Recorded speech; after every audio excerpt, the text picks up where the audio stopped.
Hi there. Welcome to my YouTube channel. I'm your host, Praying Medic. Here's today's message.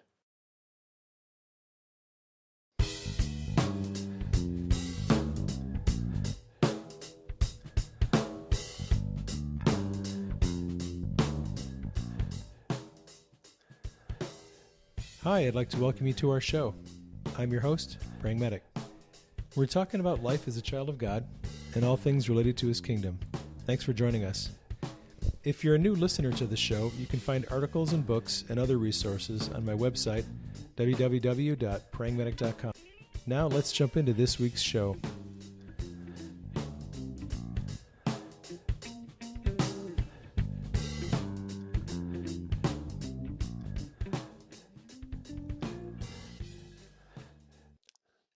Good morning, and how's everybody out there? This message is going to be a follow-up message to the podcast that I had from last week where I had Steve Harmon on the show, and we talked about some things without really explaining and getting into the details of what we were talking about. So I wanted to take this time to share a little bit of insight. I received quite a few questions from people following last Monday's podcast about what are altars and what are fragments. That's just the first of about 2 or 3 questions I want to address. The terms altars and fragments are terms that are used by people who work in the ministry of inner healing and deliverance. And the best way that I can explain it is that the soul, the human soul, has been created in such a way that it can actually be divided into compartments, if you will. These compartments are areas of the soul that hold on to emotions and memories. Now, you have to think about what the soul is created for. Most people believe that the soul is the seat of the mind, the will, and the emotions. The emotions that people feel can be very traumatic, especially if those emotions are associated with things like assault and abuse and neglect. And one of the things that could possibly happen to a person who suffers severe assault or neglect or abuse is the emotions that they experience can dramatically impact the soul to the point where those emotions can actually destroy you. God has created the soul in such a way that the damage to the soul can be somewhat minimized and localized to one area of the soul, and this is usually what we call a fragment or an altar. So essentially, the soul has the ability to be separated into different sections. What happens is when a person suffers emotional trauma, there is a part of the soul that takes that emotional insult. And if it is severe enough, that part of the soul will actually develop a separate personality that is different from the rest of the core of the personality. And this part of the soul is either referred to or as an altar or a fragment. Generally speaking, an altar is a part of the soul that has a distinct personality, a distinct identity, distinct and different feelings, emotions, views of the self. Altars can actually have their own disorders. They can have their own reactions to medications. Altars are very well-formed, well-developed sub-personalities of the main core of the personality. And altars, some of them have names, some of them do not. But an altar is really a sub-personality that has been created by emotional trauma. So when we talk about a fragment, we're usually talking about a much less well-developed part of the soul. Fragments oftentimes are only responsible for compartmentalizing and hanging on to one memory, one event. Sometimes they only perform one task. And fragments are not as well developed as altars are. So when Steve and I were talking about altars and fragments, we're basically talking about individual parts of the personality, parts of the soul that have been created as a result of emotional trauma, and we're actually ministering to those parts of the soul. That's what the entire ministry of inner healing is about, It's about identifying different parts of the soul that have been fragmented. Whether you call them fragments or altars doesn't really matter all that much. Essentially, in the ministry of inner healing, what we're trying to do is we're trying to identify the altars and fragments that have been formed in people through emotional trauma. We try to evoke a response that gets them to come up and respond to us.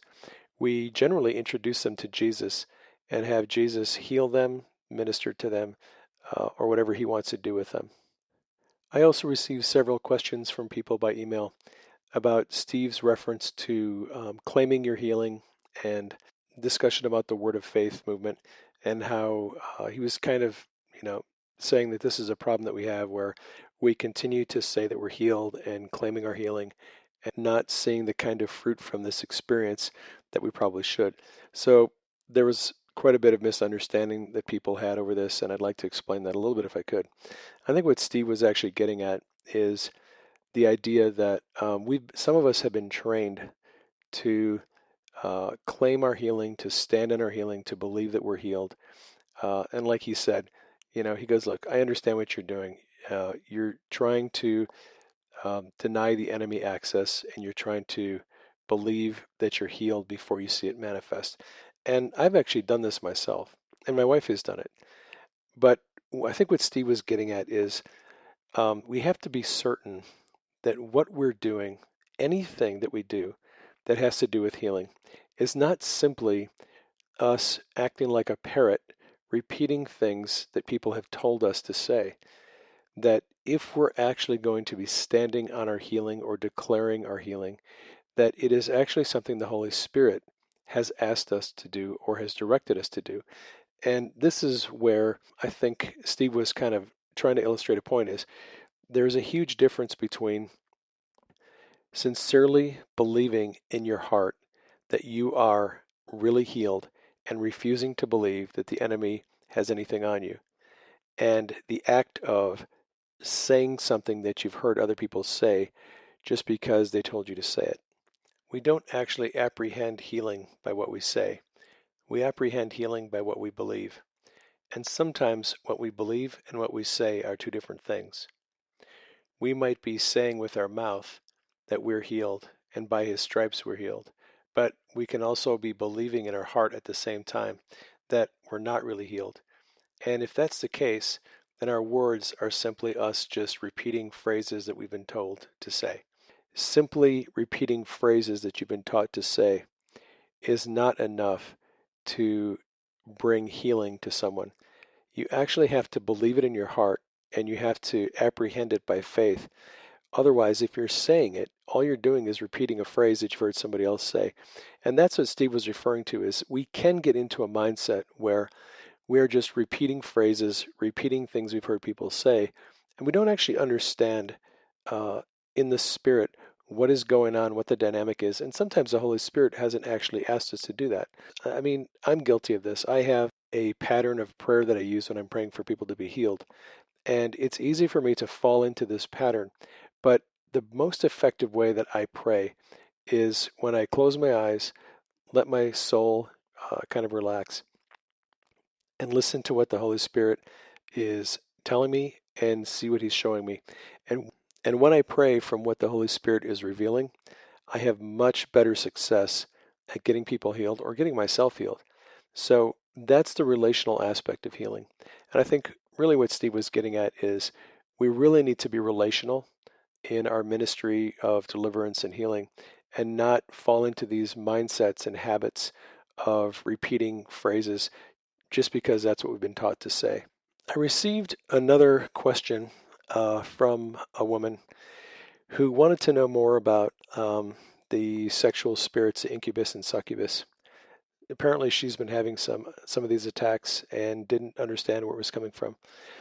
First of all, we have to understand that Christians can have demons, and this is a really controversial subject.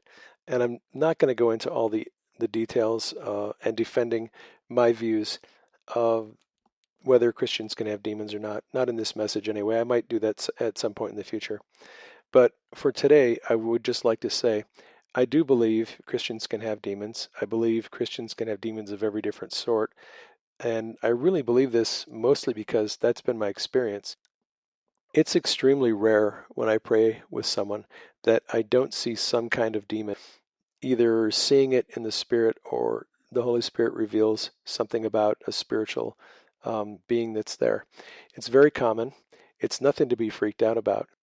All of us are subject to having demonic beings attached to us or harass us or whatever. So, with the sexual spirit, these are actually fairly common.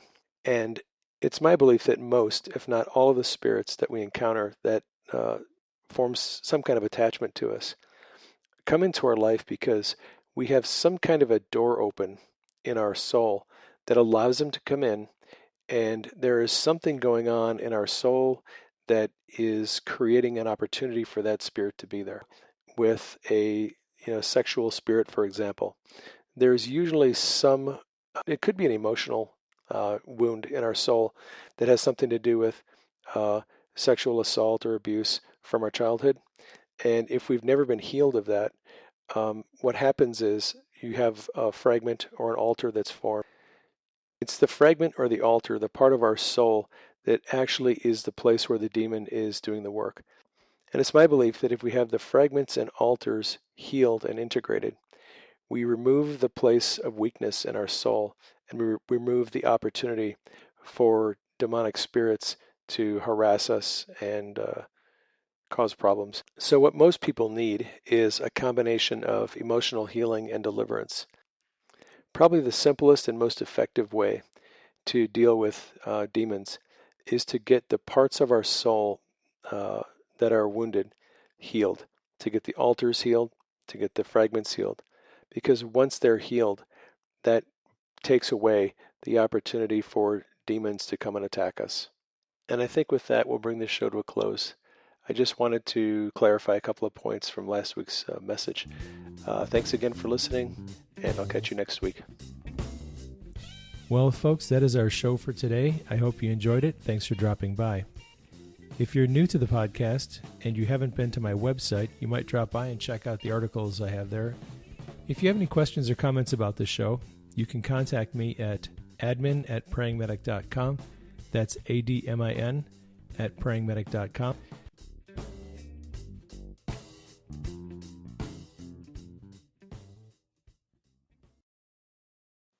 Thanks for dropping by. I hope you enjoyed today's message. You might consider sharing it with your friends. You can do that through the links provided below the video, and I hope you'll consider subscribing to my channel.